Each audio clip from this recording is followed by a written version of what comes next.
To make motion photos in Google Pixel 11 Pro, first of all, you will need to open Camera app on your device. Next step is to enter photo mode and then click on this gear icon and activate motion photos with this switch right here. Make sure you do it with the one all the way on the right, since the middle one is auto and sometimes it may not take those motion photos.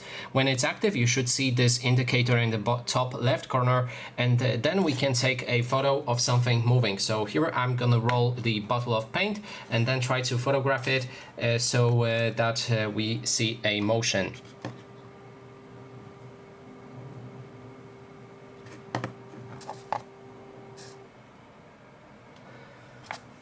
Okay, and now when we've taken that photo, we need to wait until it's processed, and then when it's processed, we should see an animation on that photo.